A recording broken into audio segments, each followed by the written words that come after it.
el nombre de Janequeo no aparece en los monumentos principales, ni ocupa un lugar central en los manuales escolares. No porque su historia carezca de importancia, sino porque incomoda profundamente la forma tradicional en que se ha contado la conquista. Janequeo no encaja en el molde del guerrero vencido ni en el del héroe domesticado por el relato colonial. Su existencia desarma la idea de que la resistencia mapuche fue exclusivamente masculina y de que el liderazgo guerrero respondió siempre a jerarquías rígidas y previsibles. Antes de convertirse en un símbolo de guerra, Janequeo fue parte de una vida comunitaria profundamente arraigada al territorio. Su mundo no estaba definido por murallas ni ciudades, sino por ríos, bosques espesos, senderos invisibles y una comprensión íntima del entorno.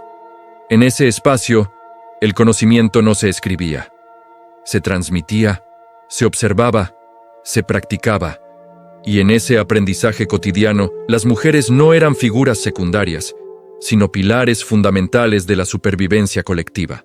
El quiebre llegó con la violencia colonial directa. La ejecución de su esposo no fue un hecho aislado ni excepcional dentro de la lógica de la guerra de conquista. Fue un acto calculado, ejemplificador, destinado a quebrar voluntades y sembrar miedo. Pero lo que los invasores no comprendieron fue que ese tipo de violencia no siempre produce sumisión. A veces produce algo mucho más peligroso, una decisión irreversible. Janequeo no asumió el liderazgo desde un trono ni desde una proclamación formal. Lo hizo desde la pérdida, desde el dolor transformado en determinación. En un mundo donde la autoridad se construía a partir del prestigio, la experiencia y la capacidad real de proteger a los suyos, su ascenso no necesitó legitimación externa. Fue reconocida porque actuó cuando otros dudaron. La guerra que lideró no se libró en grandes campos abiertos ni en batallas ceremoniales.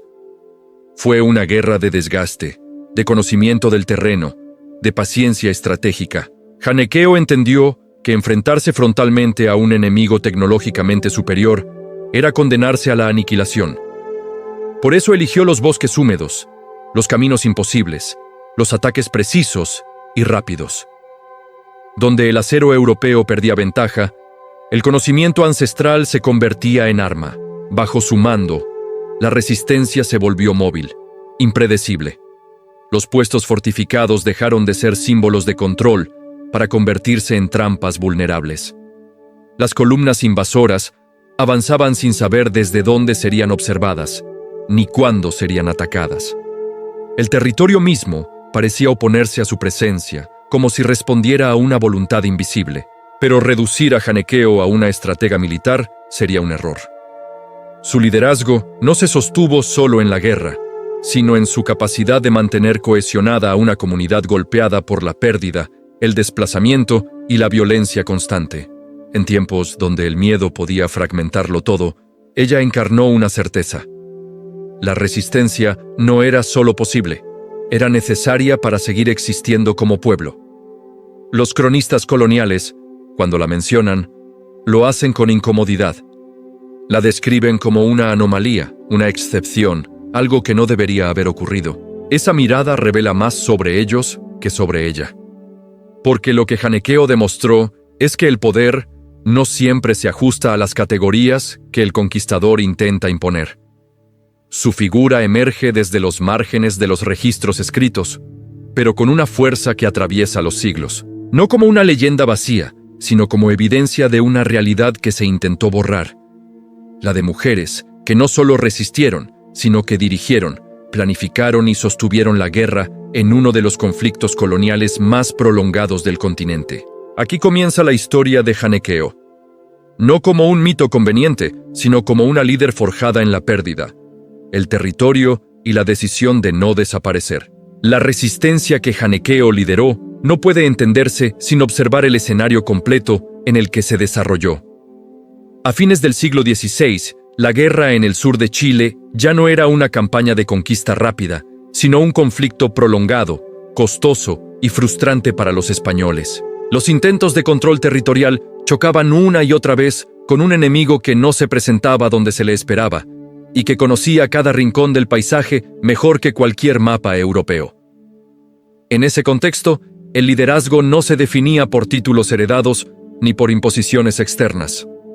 Se definía por resultados. Janequeo se convirtió en líder porque demostró, en la práctica, que sabía cómo golpear y desaparecer, cómo proteger a su gente y cómo transformar el territorio en un aliado activo. Su autoridad no era simbólica, era funcional. Y en una guerra de desgaste, eso marcaba la diferencia entre sobrevivir o desaparecer. Uno de los elementos centrales de su estrategia fue la comprensión profunda del bosque templado del sur. Para los españoles, ese entorno era hostil. La humedad constante dañaba armas y pólvora, la vegetación cerrada impedía formaciones ordenadas y los caminos se volvían trampas naturales. Para Janequeo y su gente, en cambio, el bosque era un espacio conocido, casi leído como un lenguaje. Cada sendero, cada curso de agua, cada elevación tenía un uso táctico. Los ataques que dirigió no buscaban grandes victorias visibles, buscaban erosionar, interrumpir suministros, hostigar guarniciones aisladas, obligar al enemigo a vivir en un estado permanente de alerta. Ese desgaste psicológico fue tan importante como el daño material. Los soldados coloniales comenzaron a temer un enemigo que no veían, que atacaba de noche, que conocía sus rutinas y desaparecía sin dejar rastro.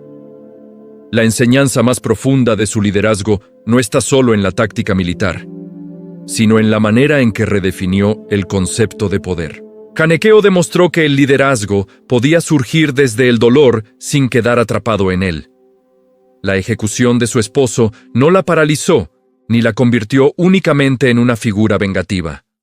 Transformó esa pérdida en una causa colectiva, evitando que el sufrimiento se volviera individual y estéril. Esto es clave para entender por qué su figura resultó tan difícil de asimilar para los cronistas europeos. En la lógica colonial, la guerra debía tener jerarquías claras, mandos reconocibles y estructuras que pudieran ser desmanteladas. Janequeo operaba fuera de ese esquema. No respondía a un modelo de autoridad que pudiera ser capturado, cooptado o eliminado con facilidad. Además, su liderazgo cuestionaba de manera directa los roles de género impuestos por la mentalidad europea. No se trataba de una excepción decorativa ni de una curiosidad exótica. Janequeo lideraba porque era capaz, no porque representara una ruptura simbólica buscada. Esa normalidad de su liderazgo, dentro de su propio mundo, era lo verdaderamente subversivo para el invasor. La resistencia que encabezó también tuvo un impacto en la moral de su propio pueblo. En un escenario de derrotas acumuladas, desplazamientos forzados y violencia constante, la figura de una mujer liderando ataques exitosos funcionó como recordatorio de que la lucha no estaba agotada, que aún existía margen para la iniciativa, para la inteligencia estratégica y para la defensa activa del territorio. Con el paso del tiempo, las campañas españolas comenzaron a reconocer implícitamente la dificultad de someter completamente la región. Se reforzaron fortificaciones, se modificaron rutas, se incrementaron recursos. Todo eso tenía un costo enorme. Janequeo no derrotó al imperio en una batalla decisiva, pero contribuyó de manera directa a convertir la conquista en un proceso interminable, inestable y profundamente desgastante. Su historia enseña algo fundamental. La resistencia no siempre se mide por victorias espectaculares, sino por la capacidad de impedir que el enemigo alcance sus objetivos. Janequeo entendió eso con claridad y lo aplicó con una eficacia que aún resuena, incluso desde los fragmentos incompletos que dejó la historia escrita. Con el paso de los años, la figura de Janequeo comenzó a desdibujarse en los relatos oficiales, pero no porque su impacto hubiera sido menor, sino precisamente por lo contrario. Su existencia planteaba un problema para la forma en que la conquista necesitaba explicarse a sí misma. Una mujer liderando acciones guerrilleras eficaces, utilizando el territorio con una inteligencia superior a la del invasor, rompía demasiados esquemas al mismo tiempo. La memoria colonial tendía a simplificar la resistencia mapuche, reduciéndola a grandes nombres masculinos y enfrentamientos puntuales. Esa simplificación permitía narrar la guerra como una sucesión de campañas con principio y fin. Janequeo no encajaba en ese molde. Su guerra no tenía un centro visible, no dependía de una sola fortaleza, ni de un ejército permanente. Era una resistencia extendida en el tiempo, fragmentada, difícil de registrar, y por lo mismo, difícil de controlar también en el relato histórico. A diferencia de otros líderes, cuya captura o muerte podía ser presentada como un cierre simbólico, Chanekeo representaba un tipo de liderazgo que no ofrecía ese alivio narrativo. No hay constancia clara de su caída, ni de una derrota final que pudiera ser celebrada. Su rastro se vuelve difuso, no porque desapareciera sin dejar huella, sino porque su forma de actuar se integró a una resistencia más amplia, colectiva, donde los nombres individuales importaban menos que la continuidad del conflicto. Este proceso de invisibilización no fue accidental. La historia escrita por los vencedores tendió a minimizar aquellas figuras que demostraban que la conquista no había sido inevitable ni lineal. Reconocer plenamente a Chanekeo habría implicado aceptar que el dominio colonial fue constantemente cuestionado, que estuvo al borde del colapso en múltiples momentos y que dependió más de la persistencia que de la superioridad absoluta. También hay que entender que el olvido de Chanekeo está ligado a una doble negación: la negación del liderazgo indígena autónomo y la negación del rol activo de las mujeres en la guerra. Ambas resultaban incómodas para una narrativa que necesitaba justificar la dominación no solo militar, sino cultural. Mostrar a las mujeres mapuche como sujetos políticos y estratégicos habría erosionado el discurso civilizador que sostenía el proyecto colonial. Sin embargo, aunque los textos oficiales la relegaron a menciones marginales, su legado no desapareció del todo. Persistió de otras formas, en la memoria oral, en las prácticas de resistencia heredadas, en la forma de entender el territorio como algo vivo y estratégico, no como un simple espacio a ocupar. Chanekeo no dejó tratados ni discursos, pero dejó una manera de luchar que otros continuaron. Su historia también obliga a replantear la idea de heroísmo. Chanekeo no buscó gloria ni reconocimiento. No encabezó ceremonias ni proclamaciones. Su liderazgo fue silencioso, práctico, orientado a la supervivencia colectiva. En ese sentido, representa una forma de resistencia más cercana a la realidad de los pueblos que enfrentan procesos prolongados de invasión. Menos épica, pero mucho más efectiva. A medida que la guerra avanzó hacia el siglo siguiente, el conflicto se transformó en una frontera inestable, donde ninguno de los bandos lograba una victoria definitiva. Esa frontera, física y simbólica, es el escenario donde la influencia de líderes como Chanekeo se vuelve evidente. No en una batalla concreta, sino en la imposibilidad del dominio total. Chanekeo demuestra que la historia no siempre avanza por los caminos que quedan mejor documentados.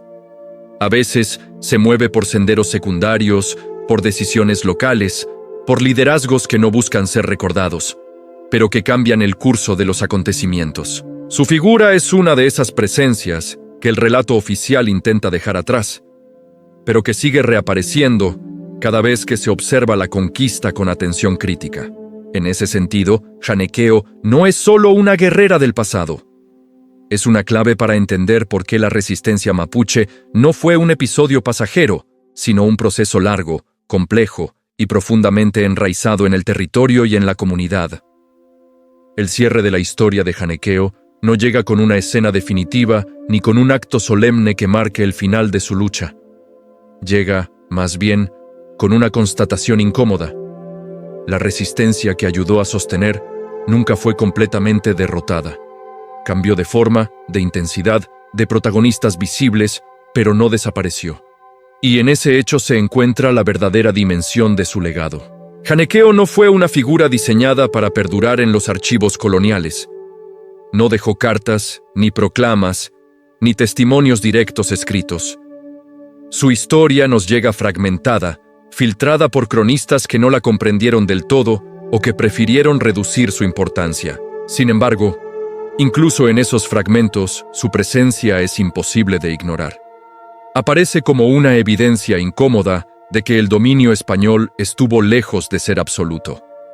Lo que Chanekeo encarnó fue una forma de liderazgo profundamente adaptada a su realidad. no dependía de ejércitos numerosos ni de recursos constantes. Dependía del conocimiento del territorio, de la confianza de su gente y de una lectura precisa del momento histórico. Entendió que la guerra no se ganaba con un solo golpe decisivo, sino impidiendo que el enemigo pudiera asentarse con seguridad. Esa comprensión convirtió la resistencia en algo duradero. Con el paso del tiempo, los españoles se vieron obligados a aceptar una verdad que nunca quisieron reconocer abiertamente. El sur no podía ser controlado de la misma manera que otros territorios conquistados.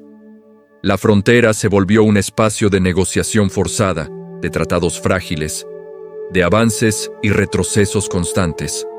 Esa situación no surgió de la nada. Fue el resultado acumulado de décadas de resistencia, de las cuales Janequeo fue una expresión clara. Su figura también deja una enseñanza que trasciende lo militar.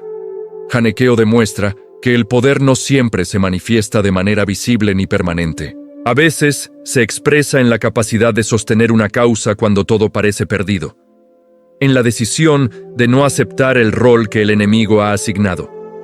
En un contexto donde la conquista buscaba imponer no solo dominio político, sino una reescritura completa de la identidad, esa negativa fue un acto profundamente subversivo. El olvido relativo de Janequeo en la historia oficial no es casual. Recordarla con claridad obligaría a replantear muchas certezas: que la resistencia fue marginal, que las mujeres ocuparon roles pasivos, que la conquista avanzó de forma inevitable. Janequeo desmiente esas ideas con su sola existencia. Por eso su historia incomoda y por eso resulta tan necesaria de recuperar. Hoy, cuando se vuelve a mirar el pasado con mayor atención, Janequeo reaparece no como una figura aislada, sino como parte de un entramado más amplio de resistencia indígena. No es un símbolo inventado a posteriori, sino una protagonista real de un proceso histórico complejo y prolongado. Su liderazgo no fue una excepción milagrosa, sino la expresión de una sociedad que supo adaptarse, resistir y sobrevivir frente a una presión constante. El legado de Janequeo no está en una victoria final ni en un triunfo absoluto. Está en haber contribuido a que la soberanía mapuche no fuera borrada, a que la conquista nunca pudiera presentarse como un proceso limpio y cerrado. Está en haber demostrado que incluso en las condiciones más adversas, el control total puede ser desafiado. Así, Janequeo no termina donde se agotan las fuentes. Continúa en la memoria, en el territorio que nunca fue completamente sometido, en la historia que se resiste a ser contada desde un solo punto de vista. Su vida nos recuerda que la conquista no fue solo una sucesión de derrotas indígenas, sino también una larga historia de resistencia, inteligencia y decisión. Y mientras esa resistencia siga siendo recordada, aunque sea de manera fragmentaria, Janequeo seguirá ocupando el lugar que intentaron negarle, el de una líder que, desde la pérdida y el conocimiento del territorio, ayudó a forjar una de las resistencias más persistentes de la historia de América.